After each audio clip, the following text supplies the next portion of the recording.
guys, welcome to my channel, the Zany Reviewer ASMR, and today I'm going to be talking about film. I haven't made a video in quite a while, so there's been a lot of films this year that I haven't talked about on this channel that I do want to. So basically this video is my chance to just talk about all films that I didn't get the chance, just that I haven't talked about, and just give my very brief thoughts on each film. So this isn't an in-depth review of each film, or just giving you my overall opinion in a very short summary. So yeah, I'm going to start with The Gentleman, which is the first film I saw this year. Saw it in cinema, and yeah, it's a good start to the year. I really liked it. It's a Guy Ritchie film, which you can tell. It's got his personality all over it. It's got that Guy Ritchie flavour. You know, the dialogue is very quick. It's very witty. It's very snappy. And yeah, that is the best. That is the main attraction of the film for me. It is the interactions between the characters. It's very entertaining seeing the actors just sort of bounce off of each other, have a really fun back and forth, and you can tell the actors are having a lot of fun. And this film is very funny as well. I wasn't expecting that, but it is very funny. There's a lot of dry humour, very British humour, which I appreciated. I think the standout star of this film is Hugh Grant. He's fantastic. His comedic delivery is brilliant. And the actor, he really gets lost in the role. You forget it's Hugh Grant, and yeah, you can just tell all the actors are having a very good time. They're just having fun, and it sort of rubs off on the audience. At least it did for me. I ended up having a really great time just watching them. Yeah, it's not the most amazing film. It's not the most amazing story work or character work or anything, but it's very entertaining, and yeah, I'd say I'd compare it to something like The Nice Guys, which is a very fun film, a lot of comedy, very humorous. It has that somewhat buddy cop sort of 70s film feel to it. Yeah, I liked it. Okay. Next film I want to talk about is Little Women by Greta Gerwig. This is her second solo-directed film, the first being Lady Bird, which I absolutely adored. I love that film. I think it's one of my favourite coming-of-age films. So I was excited to see what she'd do with this next one, her second film. Yeah, she comes through. She doesn't disappoint. It's a very good film, and I want to start off by saying the film is absolutely stunning. Every shot looks amazing. The mise en scène, the set design, the costumes, it looks wonderful. The colours really pop. Yeah, and it just looks very visually rich. I'd say it's the right word. As for the characters, they are, I think they're very well written. They have great chemistry. I think the group of sisters have great chemistry. I think the relationship between those sisters is really the core of the film, and I think you really do believe in this sort of relationship. You know, as different as all these characters are, you truly do believe that they care for each other. Yeah, great performances, and I really liked it. I'd recommend it, definitely. Okay, next film I watched is 1917. This is a war film. So in case you're not familiar with the film, this film consists of a series of very long takes, and it's cut together to look like just one long shot throughout the film. The cuts are very hard to spot. It's almost seamless. It's genuinely impressive, yeah. I simply just couldn't imagine the amount of pre-production required to do a film like this. It's crazy and very impressive. But not only that, all the shots in this film are beautiful. There's some shots in this film that just leave you mesmerised. You're just staring at the screen with some shots in there that are just so beautiful and yet so horrific. It's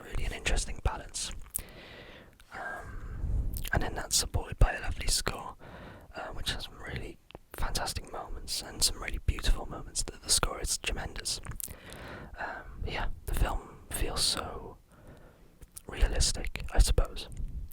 And that's because of the really great set design and the costumes and the makeup. It all feels so gritty and lived in, and it's really cool. It just feels so genuine, and it really does transport you to that era. The two leading actors in this film are wonderful. George MacKay is incredible. He gives such a strong but also quite subdued performance. It's fantastic and sometimes quite horrific just to see this guy go through these things. Just seeing him just break down. It's horrific, but it's really impressive too. Yeah, a surprisingly beautiful film, and I think it's one that will be remembered for a long time, I think. Okay, next one is Jojo Rabbit. Yeah, I'm a big fan of Taika Waititi. He's the director of this film. He also did What We Do in the Shadows, which is a very funny mockumentary film about vampires. I think Thor Ragnarok is a really good Marvel film, very funny. So when I saw the premise of this film, I was incredibly intrigued. It's a very funny premise, and yeah, and I'm happy to say that Jojo Rabbit is a really good film. It's a very good film, and it's very funny too, which I suppose I expected, but it's exceeded my expectations of how funny it was. Now this film does touch on some very sensitive topics, that being, World War II. It's obviously a horrific time, a terrible time, so the film does a good job of not making it come across as mockery, but more respect. And Taika Waititi does this amazing balancing act of sort of having very funny moments, but also very serious and dark moments, and managing to somehow make a very coherent film that doesn't feel tonally imbalanced. It flows very nicely, and I think he does a good job. He clearly is very competent. But yeah, it's a very funny film. Seeing Taika Waititi pop up just dressed as Hitler out of nowhere, it never stops being funny. It's just so absurd. And yeah, the characters are all great. I think Jojo is extremely likeable. He's got a lot of charisma. He's a great actor. I think all the supporting actors as well all have so much charisma. I feel like they could all have their own film. And yeah, the film looks fantastic too. A lot of vibrant colours and great set design as well. So yeah, loved it. Fantastic. Okay, next one I want to talk about is Queen and Slim. This is basically this film is about a man who accidentally shoots a policeman. He accidentally and justifiably shoots a policeman, and so after that he has to go on the run with his friend. And it's a very tense film, and it's a very fast film. It is very hard to watch at times due to some of the subjects that are being brought up, but it does it really well. It's executed really well, and you really do root for the two characters that are in the film. You really want them to succeed, and the chemistry of the main two protagonists is really good. You really buy into it, and they're really great actors. Obviously, Daniel Kaluuya is a fantastic actor. I think he's one of the best actors of this new generation. I think he's really good. But yeah, this film isn't groundbreaking or anything. I don't think it didn't blow me away, but it was definitely worth my time, and I was thinking about it, a good few days after watching it, which is a really good thing. Okay, next one I want to talk about is Horse Girl. Horse Girl. I didn't get to see this one in cinema, unfortunately, because it's a Netflix film. So, but yeah, it's got Alison Brie. She's a great actress. And yeah, I don't have much to say about this film, but it's an interesting film. I don't know if I loved it, but it's an interesting film. It's a very weird film, which I liked.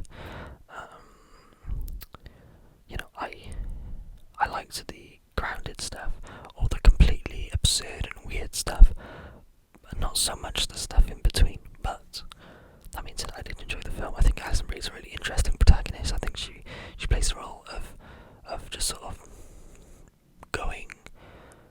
becoming more and more mentally unstable. She does that role really well, and it's interesting to watch. So it's a good film. Okay, last film. I think my lighting is running out, so I apologise if the video is getting darker. I don't know. But anyway, yeah. I'm gonna talk about one more film. I think I'll probably do a part 2. There are more films that I've seen, but all my equipment is running out. I am sorry, but I will do a part 2. So yeah, last film I want to talk about, and we're gonna end on a high, is Parasite. If you're not aware, this won Best Picture at the Oscars, and I can easily see why. It's amazing. I loved it a lot. I didn't know much about this film going in, so it was really fun finding out what the film was as I was watching it, see it, not knowing what direction it was going to go. And yeah, it's really cool to see, and the film does surprise you. There's a lot of shocking moments. There's some interesting social commentary in this film, mostly about sort of class divide and stuff, and it does it really well. I think it touches on the subject really well, and it's not too on the nose, I suppose. But it's delivered really well, and there's other things being said. But surprisingly, this film is very funny too. I wasn't expecting, but it's very funny. Some really funny dialogue. That just feels very natural. A lot of the dialogue feels very natural. Seeing the family interact with each other, it just feels like you're watching a family just interact. It feels very natural. It's very well written. But yeah, the film is very intense. It will have you on your edge of your seat. I know it did for me anyway. It's very intense, and it has a very nice steady pace and a very nice steady sort of build up of tension throughout the film. So when the payoff does come, it feels very deserved, because there is a very steady build up throughout the film. But yeah, fantastic. Definitely recommend. Definitely. Please go see this. It's very good.